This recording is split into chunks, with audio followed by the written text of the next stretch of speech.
Thanks for tuning in to Spill the Tea with Whoa Dakota. Today's episode is really exciting. It's with my friend Alanna Royale. She is an incredible singer, performer, musician, all-around powerhouse. She gets really real today, and I think that's such a gift. She talks about unpacking some trauma in her life, working through anxiety on the road, and I just think it's really powerful, and I'm super excited for you all to hear it. Alanna has been doing the damn thing for years and years. I knew about her when I first moved to Nashville 7 years ago, and she's just continuing to grow and continuing to get better and better and more impactful. She's now working on a new record, which I'm super excited about as a friend and a fan. Let's see what else. This spring, she's going on tour with Monophonics. We have a show together on March 7th at Exit In. What else do I need to tell you? She's amazing. If you've not listened to Alanna Royale, you got to get on that shit. Go to AlannaRoyale.com. She's on Spotify. She's on all the social media platforms.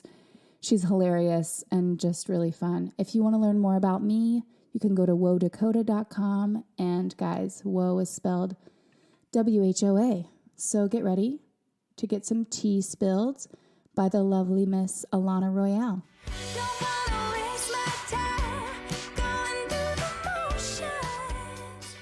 Okay, so Alanna, why do moms like you? Moms like me. Okay, so this one time I played a show and I was at the merch table and this woman came up to me and she was probably like 58, 60, somewhere in between there. And she had tears in her eyes and she said to me, this was crazy because she was like so sincere. She said, when I was young, if I had seen someone like you, I would have known all the things that I could do. And I would have been fearless in trying to do them because I had seen you do them. And I wonder how different my life would be. Oh my God. And I was like, whoa, that's so deep that I triggered this in you. But I think it's because there are a lot of things about me that are like not conventional. You know, I'm like not... my body shape is not conventional. I am very outspoken. I am vulnerable. And I think that people see me doing that. And, you know, we always think that these things are effortless. Like, I wish I could be like that. I wish I could do this thing that this person's doing. And it's like, well, truly, you have no idea what it's taking them to do that. And for me, being that vulnerable and being that vocal is scary because I mean, especially with the internet, people can just like invade your personal space and say whatever the fuck they want to you. So like when I open my mouth and say something, I'm fully aware that someone can come right back to me and be like, you stupid fat bitch, kill yourself, or whatever people write on the fucking internet who are crazy. So I know that I put myself at that risk every day, but it's also like I have to hear myself say these things when I'm vulnerable. I have to hear myself say out loud these things that I say to the audience and I say to my fans and my followers. And so that puts me like at a risk because now everyone in here knows how to hurt me. They know how to like weaponize that against me. You know what I mean? And so, but that's, people lean into that because the majority of people don't want to do that. They don't want to weaponize that. They want to like hear you so that they can like reconcile that within themselves as well. Yep. That's the service you provide ultimately. I try. Yeah. I mean, I try sometimes. Sometimes I don't try. Sometimes it just ends up snowballing and like happening beyond my control. You know what I mean? Yeah. Well, when I've been to your shows, it feels like in between songs is the moment where you're sort of like taking everyone to church. I've cried in an Alanna Royale show. So have I.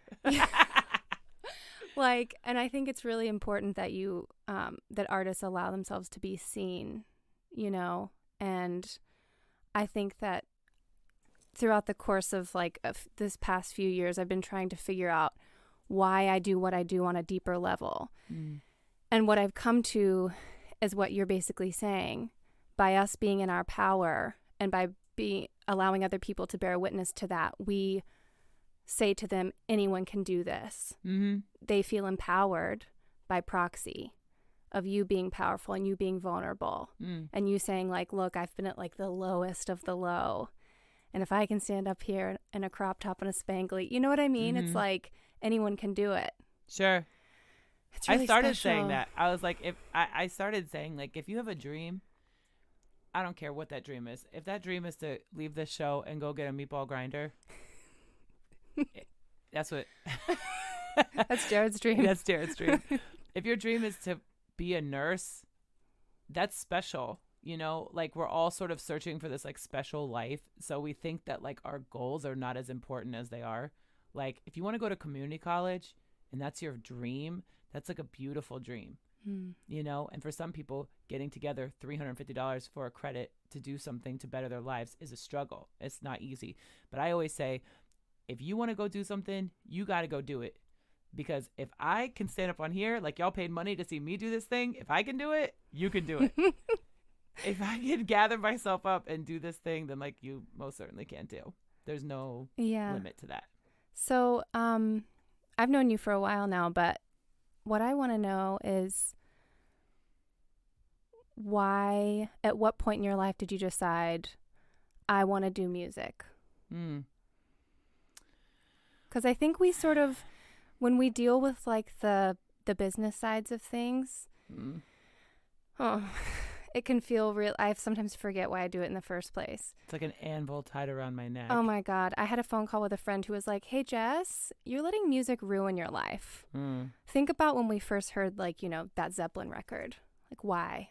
And I want to know why you're doing it. You know, I've asked myself this question many times, why I do this, but I think the start of it honestly was like approval. Like when I was younger and I would like cut up and like show out and everybody would laugh and everyone would like shower me with attention and I was like good at it. I was like good at performing. I was good at singing. I liked to dance. I was in like a competitive dance team when I was younger that I loved being in. And it was just like, I love like hubbub. Like we were saying earlier, like people, I like being surrounded by people at all times to my detriment. I like the chaos of like backstage and people getting ready and like things happening. Waiting in the wings, like, here we go. Yes, and like peeking behind the curtain and like seeing an audience and like, you know, when I'm at a show, come out the green room, see how many people are here, like, what are they ready? Are they ready? What are they expecting? Like, what can I give them? What can I do for them? It really does fill this sort of like void I have in me of like needing that approval and needing people to like rally around me and be like, you're good at this and like you're good at something. And I think that's like the very guttural deepest level of that. But I think why I keep doing it is because it's helped me process things in my own brain. Like if it wasn't for music, I don't know if I would have gotten around to like figuring out what was going on in my brain, especially in the last couple of years of my life, because I realized in my songwriting, I was like just scratching the surface. I realized I was like sort of turning into, I thought I was a soul singer, but I feel like I was turning into like a party band where it was like people just want to like get drunk and like dance and listen to me like do my big runs and big throaty shit. But then I was like, how come people don't like the things I say on stage? How come people aren't hearing those things in my songs? And it forced me to go deeper and deeper. And I think that like making records and writing with people and touring with people, they're all group activities. They're all things that like I can link up with other people and look them in the eyes and say, this is what I want to do with this song. This is what I hear. Do you remember this song? Do you remember that? Do you remember in that one moment when they did this thing and people are like, yeah. And then you have this like common bond. You're like, God, remember that moment where you like heard this thing? Or like, you know, the drum sound on this record, man, you know, that drummer, you know, they actually also play with, it's like this commonality when you talk about records and you talk about music and you talk about the feelings that they invoke. It's like this super strong bond. And I think it all comes down to like familial bond. And like having things in common with people and searching for that commonality. And I think making records and making music allows me to like access that. Like there's someone, you could meet a total stranger that moment I was talking about Homecoming, that moment where I was like, Beyonce is into the ether now. Like she's transcended past icon status, right? If I met another stranger who had seen Homecoming and I was like, remember when she was doing I Care and she was wearing that black vinyl and she was on her knees in front of the guitar player and she was hitting those crazy high heady notes and that woman was just ripping that solo and they did that doo doo doo doo doo doo doo and someone else would be like, yes, that. And then you're best friends. Yes. Because we know, we like heard it and it just like, and now we're bonded. So, okay. And then that also goes into being on the road, which I think like I've started to go out on the road more. And I at first recognized how polarizing it is and how different other people's lives are from like my hometown compared to mine.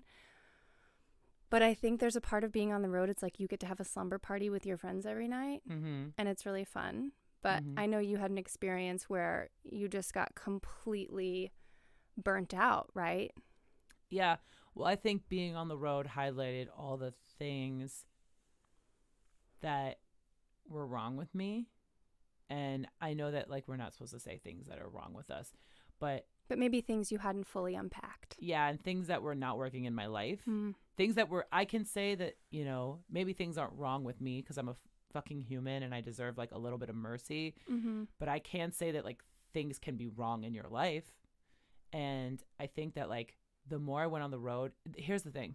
I have a friend who once said to me, I know, Alanna, that you think I like just make bad decisions all the time. I know that you hear me talk about my life and you're like, I know that. She was like, but I'm the kind of person that you can tell me the stove is hot and I got to reach out and touch it one time to know for myself that, and I got to get burned and then I'm going to wait and I'm going to be like, surely it's cooled down by now. And I'm going to reach back out again and burn my hand again. And I have to go through that so that I can like fucking learn. And that's just how I am. Now, we're not going to like analyze that, but I feel like being on the road, I was burning my hand over and over. And I was just like, well, this is how life is.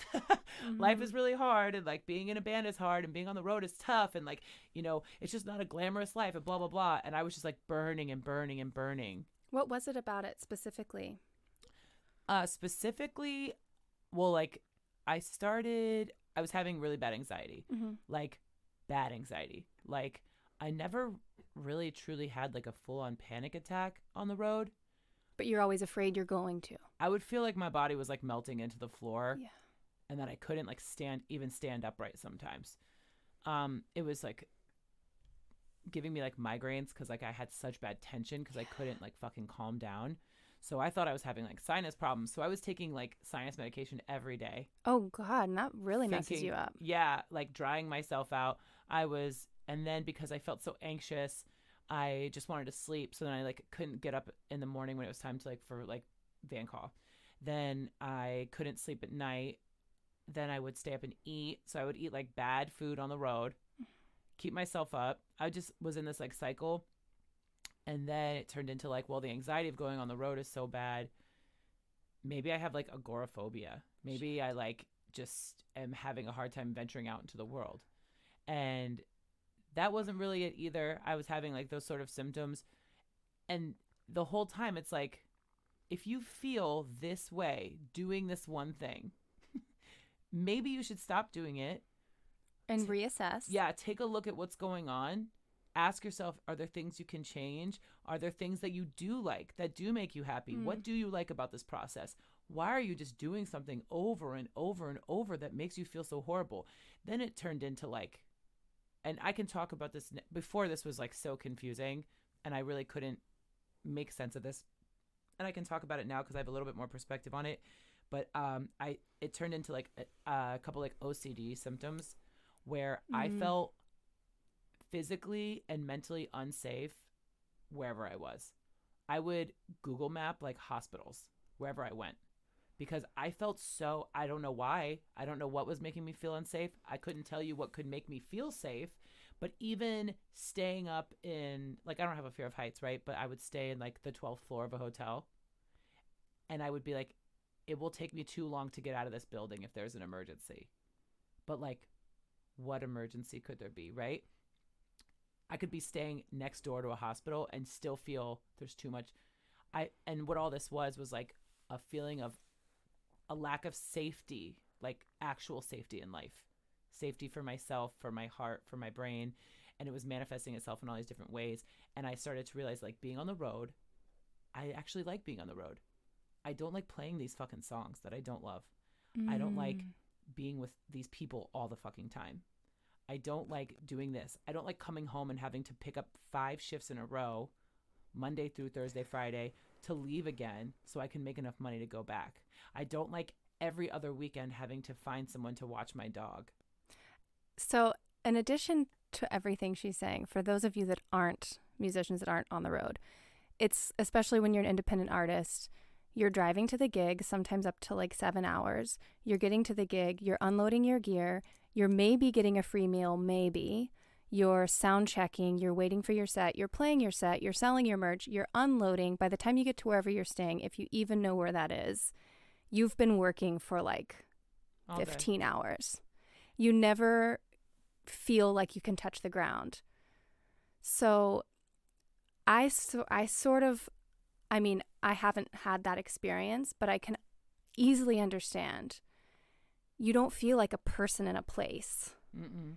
So have you learned, part of me is like, well, I know I'll just like wake up and go to yoga in Indianapolis and then I'll feel like a person in a place, but you don't have time. Mm-hmm.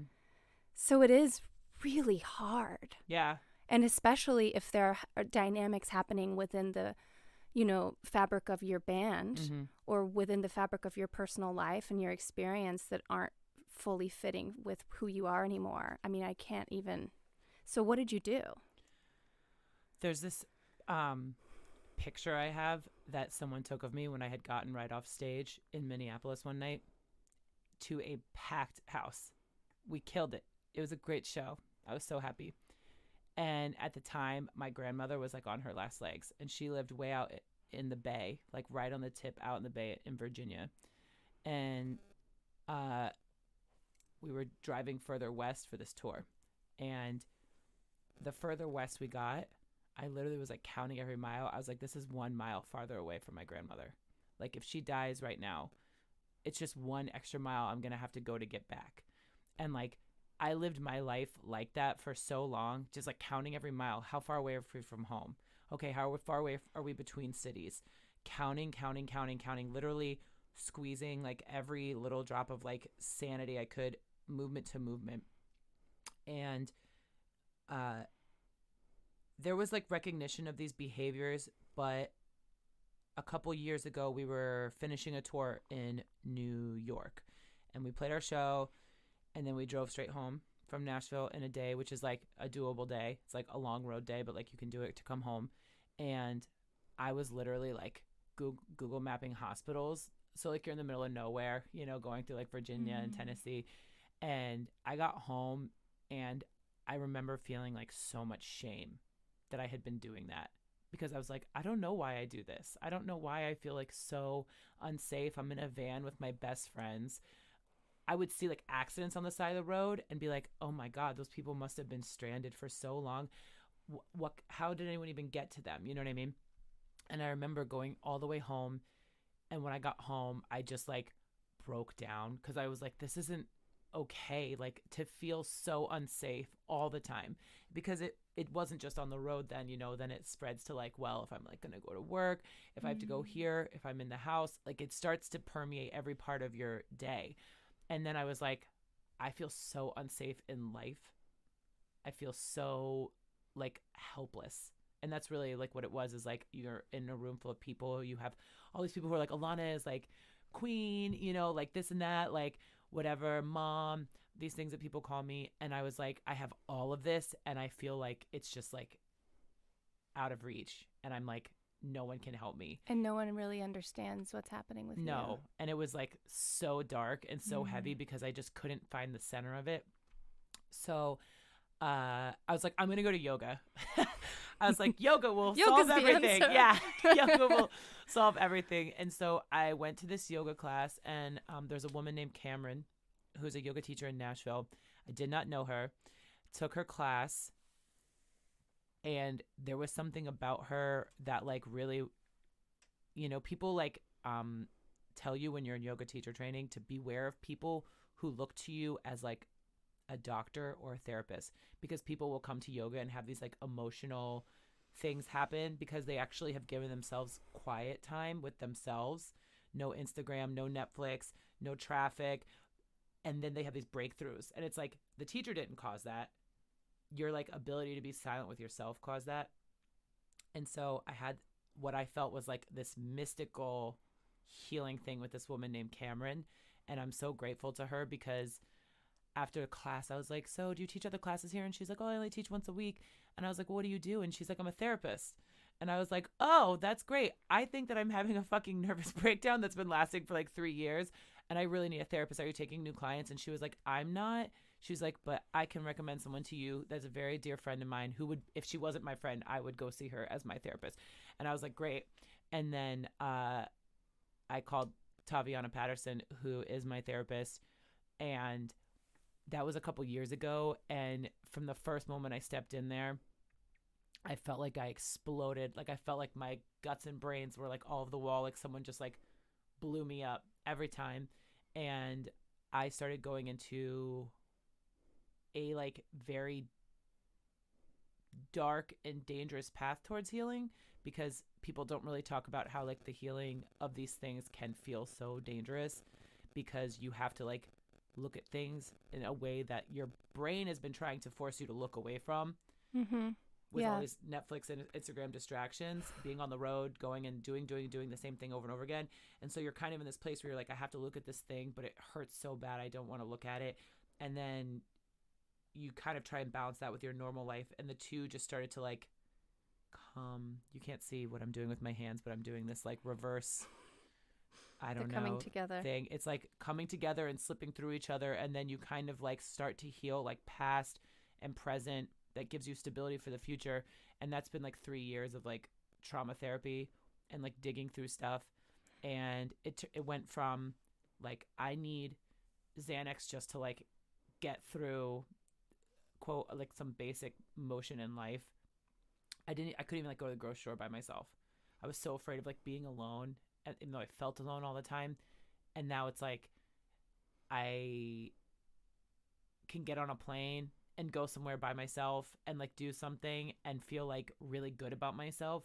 But it's been like the hardest journey. And in that, I've been able to like put it down in the studio and think about the things that I want to sing about that will reach people, that will touch people. And that's kind of like the thesis of like my next record that's coming out this year. And for me, that's where I feel the growth, is I can hear it in my music, and I can finally listen to a song and be like, oh, that's what that song is about from beginning to end. When I wrote I Used to Dream, which is on our last record, So Bad You Can Taste It, that song I Used to Dream was really like it was like the first little like clink, right? Things started to come apart, because I was like, I'm so sad, I'm so tired, and I'm so sick of everyone telling me like I'm the fucking best they've ever heard. I'm so entertaining. You were born for this. You are so inspiring. I was like, I'm so fucking sick of hearing it, because I'm dying inside and I don't have anything to show for it. So now I'm like hurt and I'm broke, and everyone around me is like, you're amazing. And I'm like, so what now? Like, what the fuck am I supposed to do with this? Yeah. You know what I mean? Like, keep going, keep pushing myself through all of this for what? And that was like what sent me on my way. And that was kind of the beginning of like the last like 3 years. And so much of my life has changed in like ways like unimaginable, artistically, personally, financially. It's been awesome. Oh my goodness. That was a lot. It is a lot, but I'm just thinking, I'm so grateful that you have that story to share now, that you did the hard work.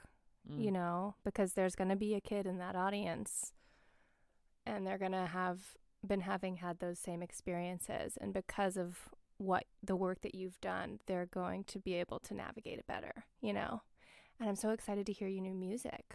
Thank you. There's this one song that we tracked where when we wrote it, it's called Imagination. And I was like, oh, this is like how you put your feelings into like words because before it was like such a huge crushing like blackness. You were like, nope, we're not talking about that. Yeah, and even if I tried to, I couldn't really formulate like the words for it. I couldn't really say what I was feeling because there wasn't even like some people can talk about depression where they like feel like they can like be so depressed and then put a mask on and like tra-la-la, and they have this like dual sort of like personality going. I don't even feel like I could even say those two things.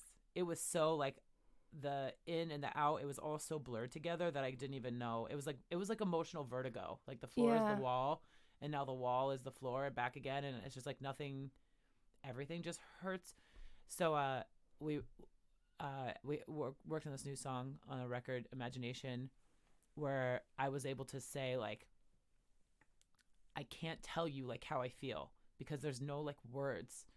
Like I can't describe it to you, and that's like the lyrics are, you know, like something is killing me, a devil I can't see, but it's just my imagination. I beg my mama please, but she can't fix me because it's just my imagination. Where it's like I'm just like floating along and I'm like trying to tell you how I feel, but I can't because it's like literally such an unseen thing. And I think that was like, we wrote that song and I was like, oh yeah, this record is going to be good. Oh my God. Yeah. That's nuts. Yeah. So, you know, okay. And I'm not alone in that. No. A friend of mine who's a tour manager, she tour manages like huge bands. Yeah. And I always looked at her as such a fucking bad bitch. And I'm like, you are out here with like running like a fucking 12 bus crew, playing these amazingly fucking huge arenas, tour managing everybody. You are so fucking badass. And she was in Nashville on a stop, and we met up, and I was in the beginning stages of doing this trauma therapy and working on all this. And she just like froze, like dead in her tracks, and was like, Alanna, I have to do this. I'm in so much pain. I'm like dying out there. And I was like, what? But you're so independent and fucking amazing, and you're traveling all around doing this job. And she was like, I have run away from this for too long. And so she's recently started down the same path, and she texted me and was like, I'm more depressed now than ever. And I was like, oh yeah. Oh, that's yep. But that means like you're realizing things that you haven't allowed yourself to realize before because it's too painful to realize them. But you're going to now be able to process it, and it's going to start to heal. And if I told one person this story and they were like, oh shit, I've put something away for a really long time that actually needs to come out, that like makes me so happy. Yeah. And I'll like be there for someone to like drag them through this, because I really did feel like at times like I had to be dragged. Like people had to come to my house and like hold my hand and like take me to a park and walk me out. And I was like, I can't even walk through a park right now. I feel like I'm not even in my body. I can't leave my house. I don't know what to do. I can't talk to other human beings. And I was like playing shows during this. I was like getting on stage, crying still on stage, telling my band like, yo, if I bug out and run off stage and like just vamp, just keep going, like instrumental set, like just keep going. Because I was like, God. because I had to figure out a way to like how to live during this. And it was like crazy. So have you been back on the road since your newfound healing? A little bit here and there. I decided that in all this, I'm not fucking happy with the way things were on the road for like lots of different reasons. And so I took these months to be like, okay, let's play some shows. And, you know, that's like not a lot of income, not playing shows. And instead, let's just fix the things that fucking sucked. Yeah. Let's just fix them. Let's make ourselves happy. Let's make me, and I say ourselves because I still am like worrying about other people in this, my family unit that I like work so hard to like preserve and hold on together. But it's like, I mean me, but I still can't even just say me because it feels so selfish to just think about me, to think about myself. But if I can't fucking do it, you got to put your oxygen mask on first, girl. Amen. and And if I can't get out there and do it, then like it doesn't matter anyway, because no one else is going out there to be Alanna Royale except for me. Yep. So I had to take some time off and be like, okay, what sucks about this? Mm-hmm. What can I do to take control of this situation and to find some responsibility in this? Because when I started going to my therapist, I would tell her stories about, you know, my family and my work life and my life as an artist and my life, you know, with my husband and whatever. And I didn't realize this, but she was like, you know, you always say that you don't have a choice. And then I realized that I said all the time, well, I don't really have a choice. Well, I guess I don't have a choice. Well, we don't have a choice. What else can we do? I said that all the fucking time. And she was like, you say that all the time. You have excused yourself from every situation and just been like, well, this is just the way it is. Shit. And I was like, and she was like, you always have a choice. Taviana, I love you so much. Thank you. She said, you always have a choice. You may not like your choices. You may not like these options. You may want a third choice or a fourth choice that is just not going to fucking present itself. But you always have a choice. And I have not stopped thinking about that for so long. And in my career, I realized that I had fucking sat back and been like, well, I don't really have a choice. I feel that's so hard, dude.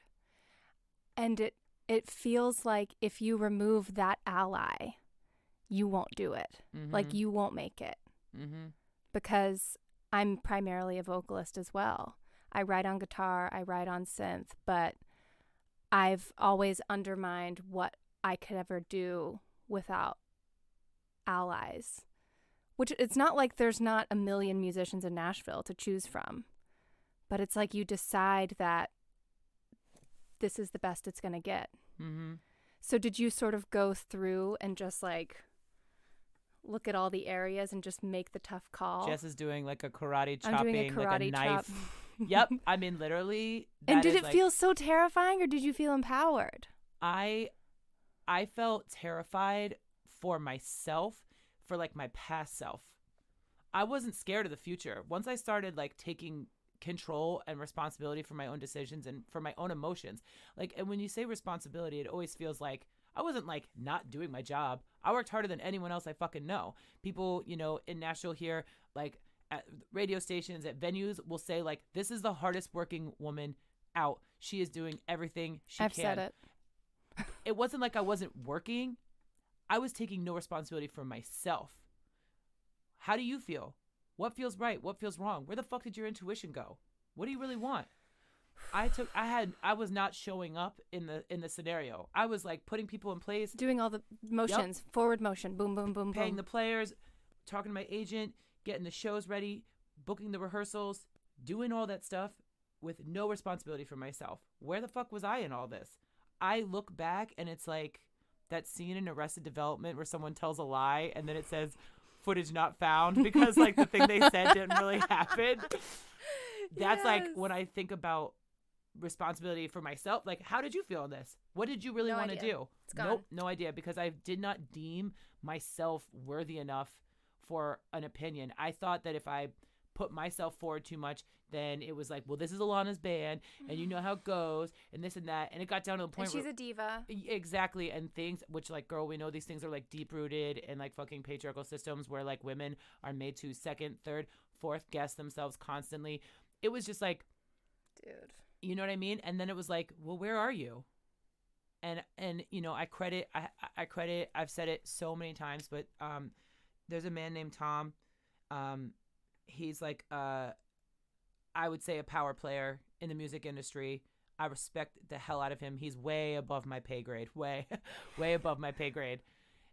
And he said to me, you know, Alanna, what's the name of the band again? We were like in a meeting and I was like, Alanna Royale? Like, what? Do you really not know? Wait, what? And he was like, and what's the name on the t-shirt? And what's the name on the ticket? What are you getting at, Tom? And he was like, there comes a time in every artist's career where you have to get a little selfish because no one is ever looking out for you. And I was like, and then I had a moment where I was talking to someone on my team and they were like, I was not happy with the options I was being given. And I was like, I don't know what to do. I'm sick of taking these options. These options suck. I don't want to do them. And they were like, well, you don't have to take them. And you're like, I'm sorry, what? It was just like, what is happening? Everyone else around me is telling me that I should show up for myself and be responsible for my gut and my decisions. And I was like, and I'm the only one here not doing it. Dude, I'm feeling this. I'm like freaking out. It's really fucked up. You don't, like that. That's happened to me before too. It's like, well, you don't have to do it. And I don't know about you, but I'm very like, my homework's going to be done on time. So I'm like, no, yes, I do. I have to pick one. Okay, pick it now. Don't give myself any time. And the fear my that opinions always last. the fear that when things come along, they won't come back. Oh so my God. Saying no is like, And then I say yes to things. This has happened and I'm learning slowly, but you say yes to things and you're there and you're miserable. And you're like, why am I here? Why the fuck am I doing this? And I'm like, and you don't want to face that you're the one that did it to yourself. Oh my You're God. like, I'm. Oh, my bad. Turn it off. I have to look at these questions. I'm going to put it on, I think this is that'll work. I put it on airplane. Okay. So we're going to go to the Spill the Tea segment. It's like a rapid fire round. Okay. Okay. Because we're almost done here. I know we say like rapid fire, and I know that I'm really long-winded, but. I'll cut you off. Okay. I'll make this motion if we need to wrap it up. That's a scissors motion. It's a scissor motion. Okay. Alanna, what is your favorite method of caring for yourself? These days, reading a book. Yeah. It's like so simple that it like fucking makes me want to tear my hair out. Like these things that. Oh no! I changed my mind. Go back. Okay. My new method for caring for myself is setting boundaries and saying, this is as far as I'm willing to go in this situation, or I'm not going to let you come as close. I'm not going to put myself here. I'm not going to put myself there. Saying no to things and like asking myself, like, where do I fit in this like timeline that I've set for myself? Did you grow up in a boundaryless household? Absolutely, 100%. Oh, me too. I'm like, I just learned about what boundaries were. And I saw this meme that was like, you know, when you said, well, it wasn't a meme. It was like this sort of like, I don't know, self-care Instagram. Insightful fucking whatever, where it was like, someone's character will pop out when you set a boundary with them. As soon as you set a boundary with someone, their reaction will tell you all you need to know about their character and the nature of your relationship. Oh my God, yes. Big time. And that goes for me. I once set a boundary with someone that was a boundary that was like a panic boundary where I didn't know how to fully say how I was feeling. So the thing that I said was fucking destructive Mm-hmm. to where over a decade later I had to apologize. When I came out of this, like with my therapist and started doing this person was the only person I could think about. And I was like, I'm not a bad person. I don't hurt people's feelings. I've never done something like this. And I was like, but this person that I love so much, I need to go back to this moment. And it filled me with dread. And I apologized. And their instant reaction was, thank you. I've just really wanted you to apologize for that thing that you did. But I never thought to apologize because I was in such a bad place. I was dealing with so much fucking shit that I was just like, I can't take on your shit right now. But I couldn't communicate like, I want to be there for you, but I'm in so much pain myself that I just can't show up for you. But like, let's just keep hanging and talking and we'll figure it out or whatever, you know? I was just like, I can't take your problems right now. And so when someone else was in their own throes, I slammed the door in their face. And I have to live with that. But at least I fucking womaned up and like apologized for it. Yeah. Wow. Boundaries. Oof. What's your longest standing emotional pattern? Oh, sorry. Longest standing negative emotional pattern. Oh, thanks for being specific. I was going to say, I love everybody. I'll create a familial bond with everybody. But I guess that's the same answer. Is that my longest standing negative emotional pattern is I'm dying to overshare and create this like bond with everybody. Not everyone's worthy of your story. No. And like oversharing is like a textbook, like you have trauma, like you are trying to create, like I've never regularly taken Xanax. I've never taken it daily. I've never had a prescription for it where it was something that I needed for sure. It was literally, I would take one tiny 1/4 milligram Xanax before like a plane took off. And every once in a while on the road, even in the throes of like my worst, I didn't take it regularly. Even when I was fucking out of my mind panicking, I still never took it regularly. But the way I talked about it, you would have thought that I like took it multiple times a day, took it every day. I would like talk about Xanax constantly because I had so much shame in You're taking like it. processing That how you feel about it. I would just be like, oh yeah, blah, blah, blah. And people were like, oh. What did I do? Oh, sorry. Technical difficulties. Okay. Okay, this is a good one. What is a dream you have for yourself that you've ever been afraid to admit to having? I want to make a record where I play all the instruments. I want to do that like so badly. I've like had the fear that like I'm too old to like learn new things and too old to like do something. And then when I think that, I think, what about all of your untapped potential? What's inside of you that you won't allow yourself to show? Yeah. And then I'm like, that's a wasted life. You didn't even try because you might not be good at every single thing.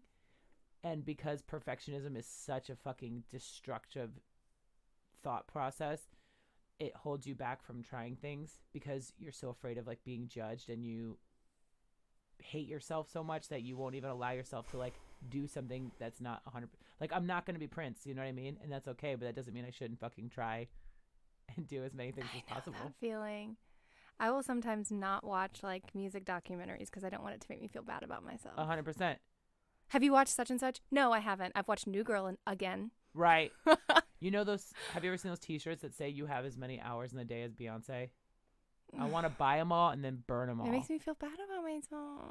Also, Beyonce's a fucking mega millionaire. Yeah. You think that Beyonce has to run to the grocery store? No. Run to the bank? No. Yeah, so like, fuck off. She's not dealing with her own logistics. Fuck off.